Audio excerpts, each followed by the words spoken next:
Daily life में आपने ये पक्का नोटिस किया होगा कि हमारा कभी कभी मन करता है काम करने का तो कभी कभी नहीं करता है। अगर आप एक स्टूडेंट हैं तो कभी कभी स्टडी करने का मन करता होगा, कभी कभी नहीं करता है। आखिरकार ऐसा क्यों होता है, कभी आपने सोचने की कोशिश की है?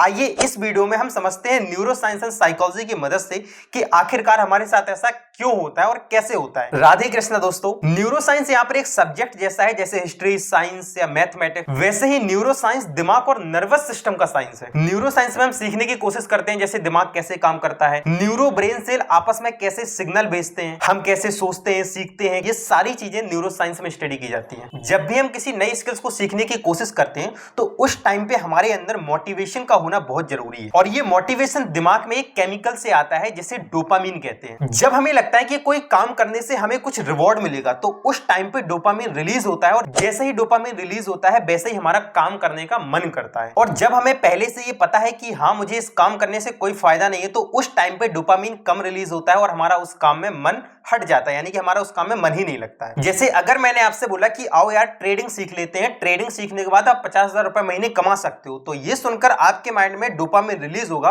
और आपका मन करेगा कि आओ हम ट्रेडिंग सीख लेते हैं। क्योंकि जैसे ही ट्रेडिंग सीख के 50,000 रुपए कमाने की बात होती है और उस टाइम पे ही डोपामीन रिलीज होता है, तो जब डोपामीन रिलीज होता है तो फिर हम सीखने की कोशिश करते हैं। दूसरे पॉइंट के हिसाब से हमारा दिमाग नई या इंटरेस्टिंग चीजें ज्यादा कैच करता है। रिसर्च के हिसाब से हिप्पोकैम्पस मेमोरी सेंटर होता है जो दिमाग का एक हिस्सा होता है। ये तब ज्यादा एक्टिवेट होता है जब हम कुछ नया सीखें या कुछ इंटरेस्टिंग सीखने की कोशिश करते हैं। आपने नोटिस किया होगा कि जब हम कोई बोरिंग सब्जेक्ट स्टडी करने लगते हैं तो हमें नींद आने लगती है या तो फिर हमारा उस काम में मन नहीं लगता। तीसरे पॉइंट के हिसाब से दिमाग की वर्किंग मेमोरी की लिमिटेड कैपेसिटी होती है, इसीलिए दिमाग एक बार में बहुत सारे स्किल्स ऑब्जर्व नहीं कर सकता है। अगर अपने दिमाग में एक साथ बहुत सारी इंफॉर्मेशन डालेंगे तो दिमाग एक्सेप्ट करना बंद कर देगा और उस टाइम पे हमारा मन नहीं लगेगा सीखने का। तो इस हिसाब से आप जितने छोटे छोटे स्टेप में सीखने की कोशिश करोगे उतना दिमाग के लिए बेटर होगा और आप जल्दी से जल्दी सीख जाओगे। फोर्थ पॉइंट आता है प्रैक्टिस एंड रिपीट। दिमाग की ये एक खास बात है कि आप जितना ज्यादा प्रैक्टिस करोगे और रिपीट करोगे बार बार तो आपके न्यूरल सिस्टम और ज्यादा स्ट्रॉन्ग कनेक्शन बनाएंगे। तो किसी भी काम का करना या ना करना ये एक आलस नहीं है, ये एक दिमाग की साइकोलॉजी है। आई होप आपको सारे पॉइंट क्लियर हो गए होंगे। मिलते हैं किसी दूसरे वीडियो में, तब तक के लिए राधे कृष्णा दोस्तों।